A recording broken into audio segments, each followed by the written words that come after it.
Hi guys, and welcome back to my channel. My name is Madeline and this is Made with Books. And today I want to talk about Charles Bukowski's On Cats. And this is not a review, but I wanted to talk a little bit about this collection and give you some ideas on what it contains and read some of the poetry, because as Adrian and Dalton from Stripped Cover Lit frequently and correctly point out, there needs to be more poetry on BookTube. So this is a collection of texts by Charles Bukowski that was published posthumously, and as the title suggests, it is all about cats. So you have texts taken from, for example, Ham on Rye. If you've read Ham on Rye, you know what passage it is. I don't want to give it away though, I thought it was quite an impactful one. You have a lot of poems in here, and you have, which is lovely, let me see if I can find one that you can see better on the camera. You have pictures of Charles Bukowski and his cats, and also his wife. And I enjoyed this collection for the most part. It didn't overwhelm me or anything, but it was nice. I had some issues with some of the portrayals Bukowski does in here of women. So he at some point mentions them alongside cats and dogs, which I thought was not ideal. Or then there's this quote: 30 minutes later, that first bottle of beer is better than any sex anywhere in the world with any big-assed cow that he ever ripped the silk and lace from. So depictions like those I didn't really love, to be quite frank.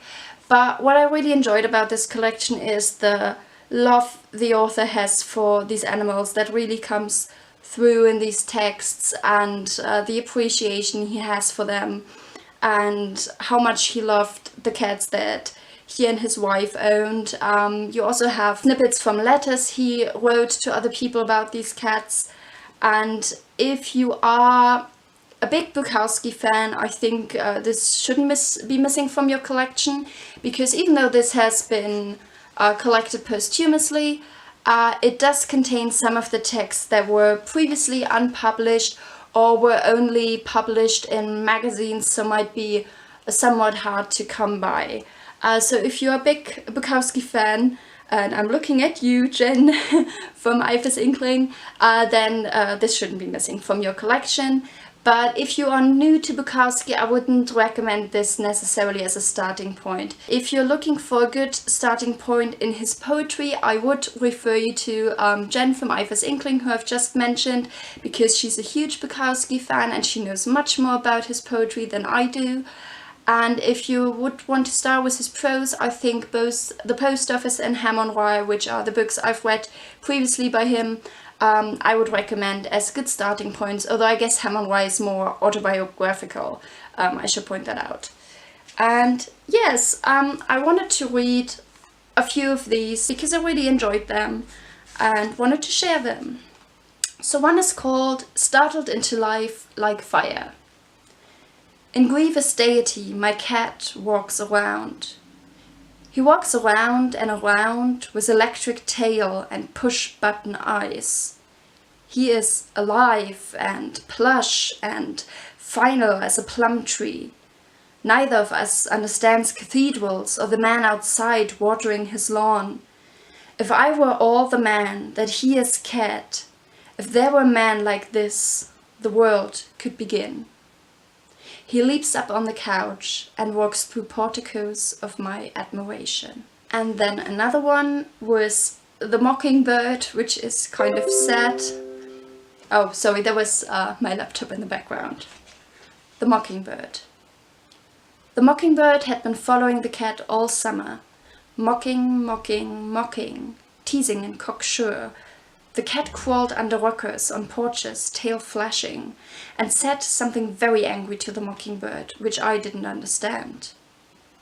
Yesterday the cat walked calmly up the driveway, with the mockingbird alive in its mouth, wings fanned, beautiful wings fanned and flopping, feathers parted like a woman's legs in sex, and the bird was no longer mocking. It was asking, it was praying, but the cat, striding down through centuries, would not listen.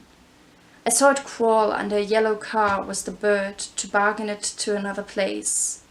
Summer was over. Again with this poem, not 100% happy how he depicts women in here, but I still think it's a beautiful poem. He also has some poems that are more humorous, like the one that is a reader.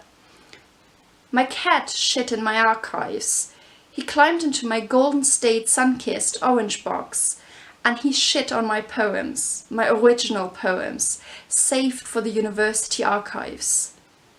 That one-eared fat black critic he signed me off. He also has cats that he writes frequently about and mentions some of these who have gone through some hardships, and he wrote one poem that is called One for the Old Boy. He was just a cat, cross-eyed, a dirty white with pale blue eyes. I won't bore you with his history, just to say he had much bad luck and was a good old guy. And he died, like people die, like elephants die, like rats die, like flowers die, like water evaporates and the wind stops blowing. The lungs gave out last Monday. Now he's in the rose garden. And I've heard a stirring march playing for him inside of me, which I know not many, but some of you would like to know about. That's all. Another small one that is more on the funny side is A Sensible Fellow, and also has a little cat on that page. When I fart, my cat could care less. And I also liked Bukowski's self-referential humor in some of these poems, so I won't read the whole poem, but I will read an excerpt from My Cat the Writer, and that is, listen, relax, you've read worse poems than this, and I've written them. So I liked how he, you know, is not afraid to take the piss out of himself. And I will end this video with a quote from the last poem in this collection, and that is My Cats.